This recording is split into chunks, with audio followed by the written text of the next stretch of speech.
All right, here we go. This is KIN231, and this presentation will be just an overview of the slide packet. There's 45 slides here, but I want to hit on a few of them. And I'll probably end up shooting maybe 2 videos for this section, but let's see if we can get through it in one. So body composition, as you scroll through, the big thing you have to look at is understanding what is the difference between fat loss and also weight loss, and what is the difference in terms of body composition and how to measure, more importantly, measure body composition. And there's a couple different ways we evaluate body composition and categorize people. Usually when somebody comes in, they want to talk with you, they'll say, hey, I want to lose 10 pounds by X amount of weeks out.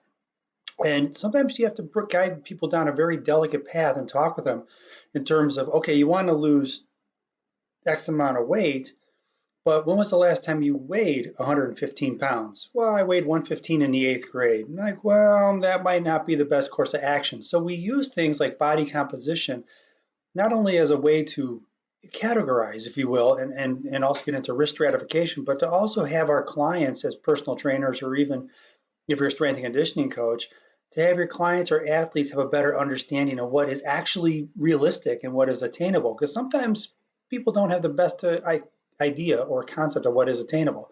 So when you look at these pictures, you kind of go, okay, who weighs more? And you can guess the answer here. Different somatotypes, different heights, different body compositions, probably all the same weight. Same thing down here. 5'2" all the way up to 6'1", probably the same weight. Or more accurately, when we talk about this, it's the same body mass. And often it's just all about body weight, body weight, body weight. But when you start getting into a conversation about body composition with your clients, it becomes an education process when you start talking with your clients. And more often than not, when we talk about body composition, you'll probably end up using a 2-compartment model. Now, that 2-compartment model, if we look at this, chemical, anatomical, in the Banky 2-compartment or the simple 2-compartment, I use the simple 2-compartment model like exclusively. And I do that just to simplify the process, because the person sitting across the table from you will be a layman who is trying to understand just the basics of fitness and working out, and they're already overwhelmed anyways. So in some regards, you have to guide them down a path and educate them. And the last thing you want to do is go into a conversation that's going to go way over their head. And you keep it simple, and you're able to deliver a message to them that's easily understood and processed. So let's take a look at the 2-compartment model. Really, we're talking about fat weight and fat-free weight. And with the two, I always describe it as this. When you look at fat weight and fat-free weight, fat weight is like the baggage. It's what you carry around with you. It's what goes along for the ride.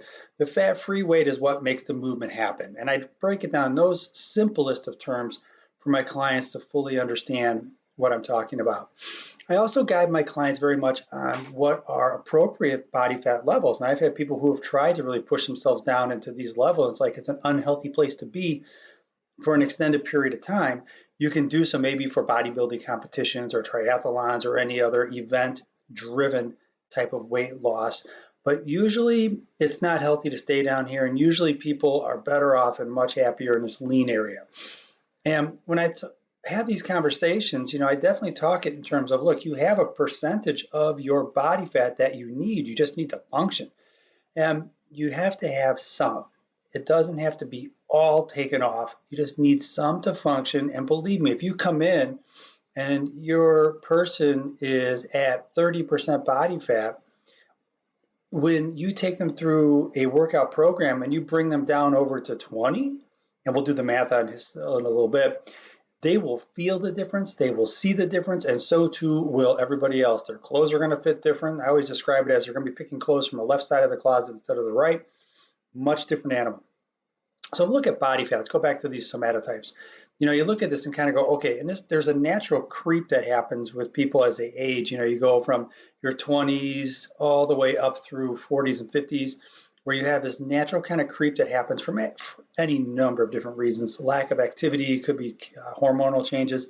But the end result is, if you look at these somatotypes, you can kind of get a picture in terms of, okay, if we move somebody from 30% down to 15% or 20%, they're going to feel a lot different. They're going to have a different quality of life as well. So I tend to quantify and qualify the results when I talk with folks. Now, there's another anagram here of like people looking fit in the middle and a little bit overweight in the on the peripherals here.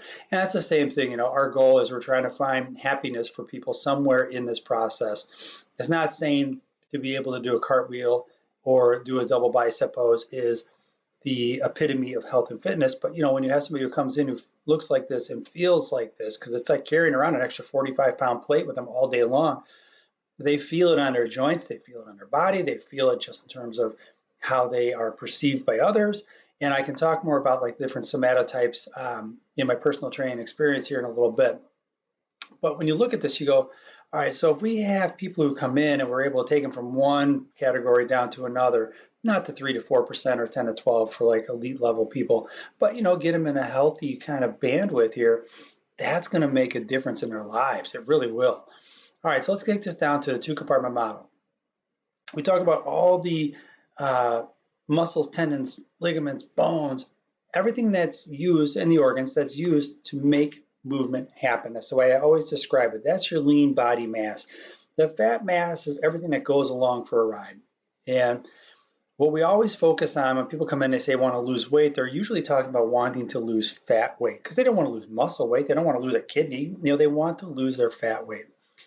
But the thing you have to always kind of frame up for your people is, okay, look, there's a difference between fat and adipose tissue. And usually people view adipose tissue as fat, but it's actually stored calories. You know, it's stored in two main areas, in subcutaneous, meaning under the skin, and visceral, and we'll see that here in a second.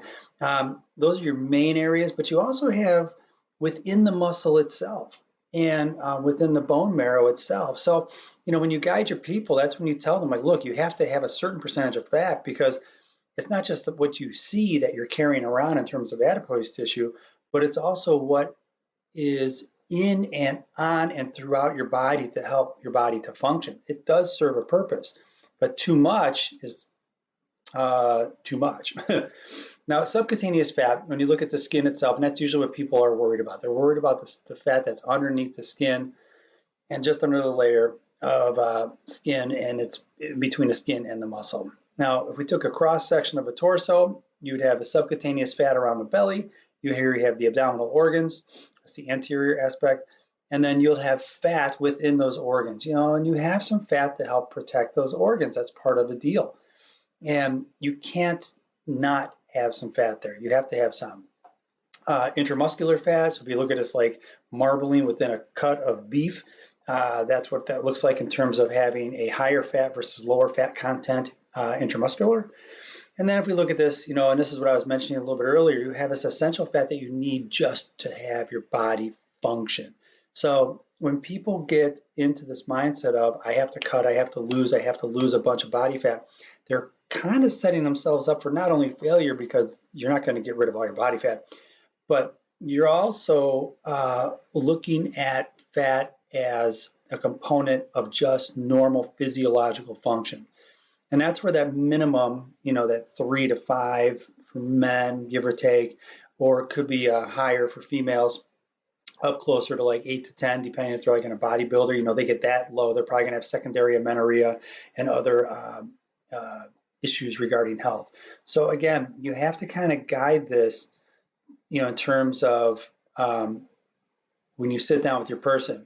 You know, you'll see female bodybuilders that'll be lower than this. That's why I reference that lower number. But usually this is about it without some aggressive dieting and aggressive workouts. So let's take a look at this, right? Non-essential fat, right? Stored in adipose tissue. It is basically a caloric reserve, right? And you'll see this in visceral in the gut and also subcutaneous under the skin, as we noted earlier. And we know that fat itself has 9 calories per gram, so you know that's part of the deal.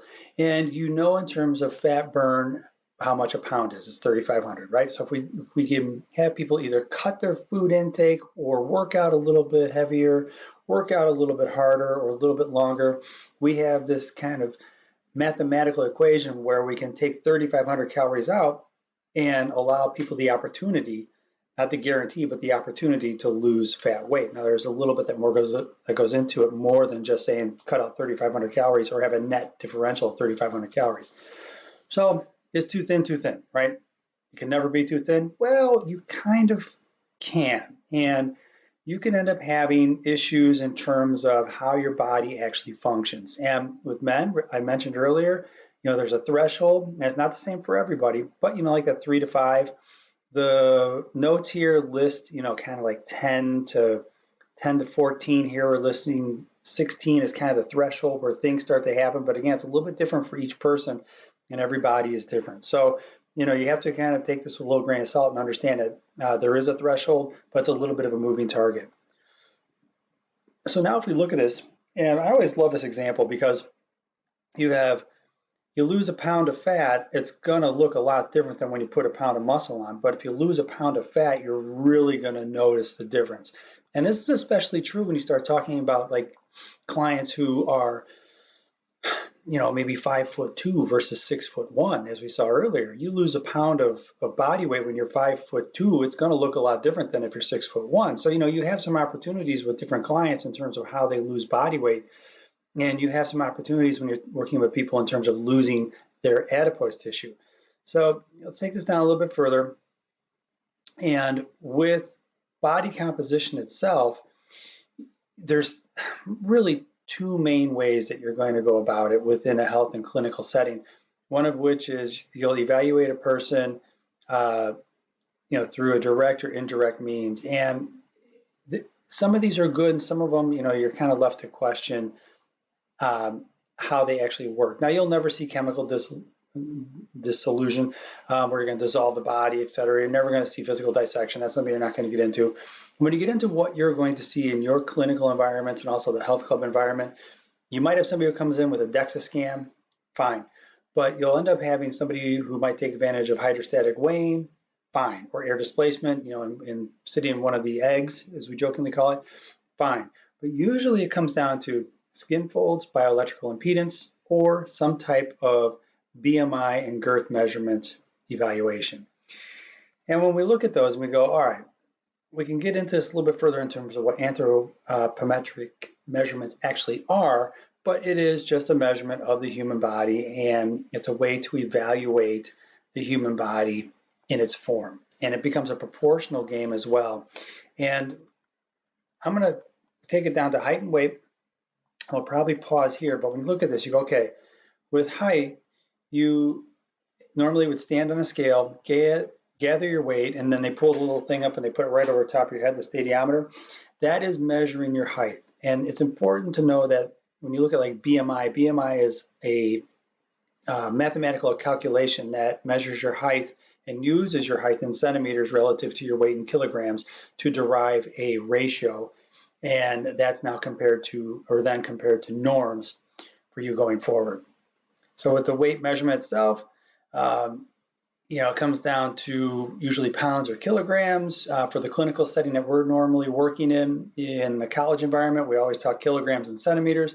Most of your clients will be pounds, inches.